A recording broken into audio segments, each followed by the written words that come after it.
All right, let's dive right in. Today, we're cackling one of the most critical topics in any modern workplace, managing diversity. And look, this isn't about just checking a box for compliance. This is about unlocking the real human potential that fuels innovation, growth, and frankly, success. So how do you take something that can feel like a huge challenge and turn it into your greatest opportunity? Let's get into it.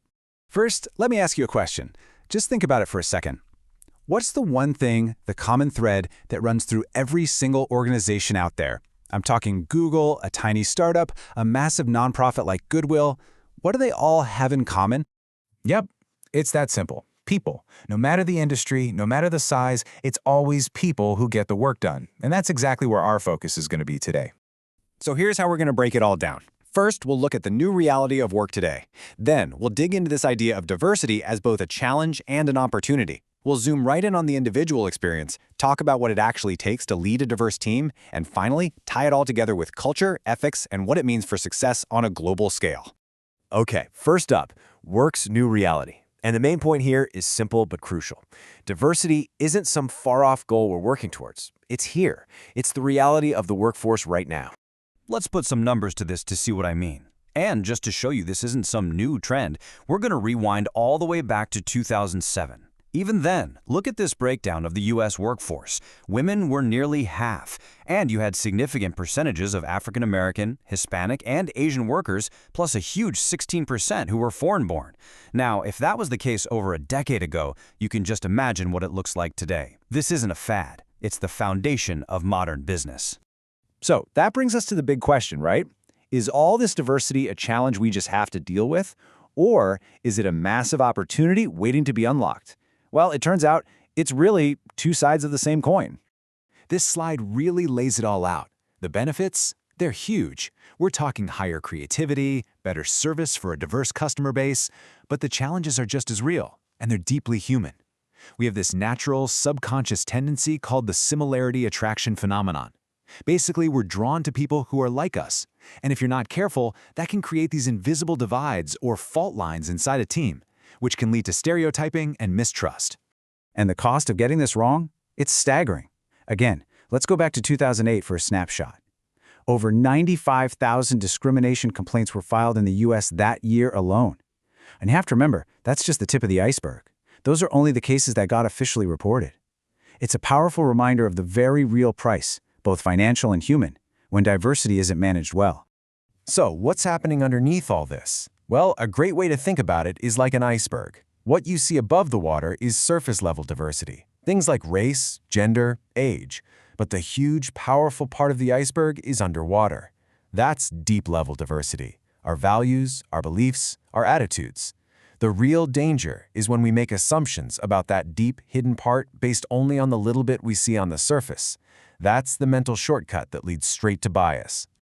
Okay, so we've looked at the big organizational picture, but now let's zoom in and get personal. How does all of this affect you, day in and day out, as a person on a team?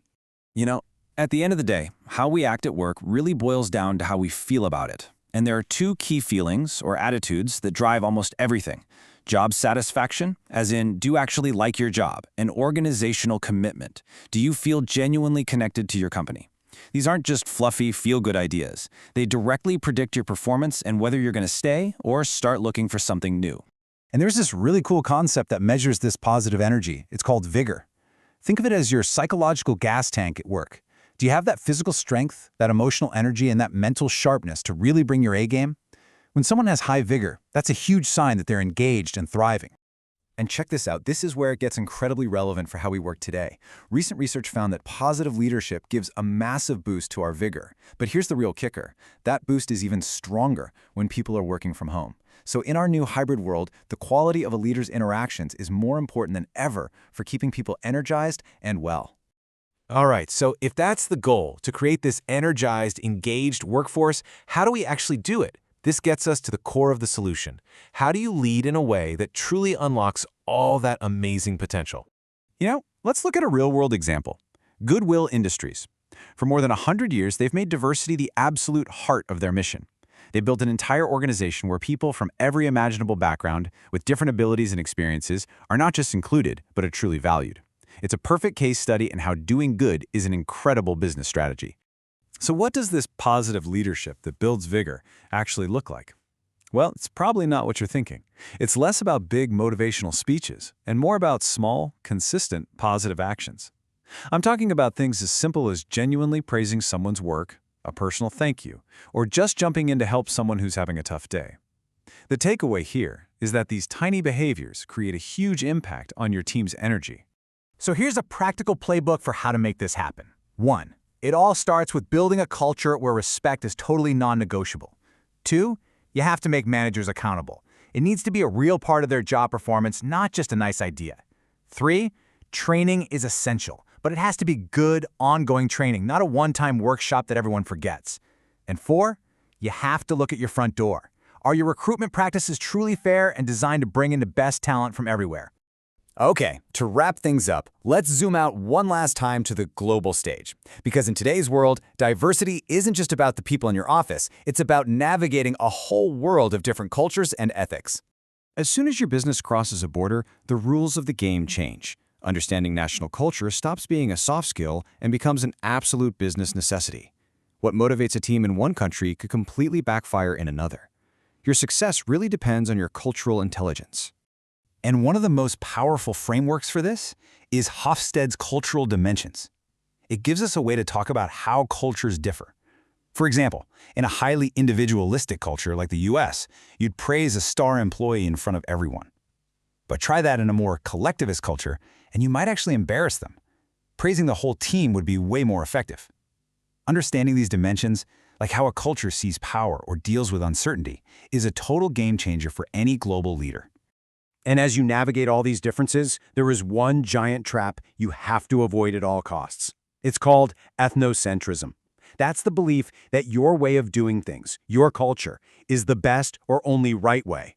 It's a mindset that is guaranteed to cause misunderstanding and failed projects. Which leaves us with one final question for you to take back to your own world. Is your workplace just trying to manage diversity to avoid problems and lawsuits? Or is it actively and intentionally building a culture that unlocks all the incredible innovation, energy, and potential that true diversity brings to the table?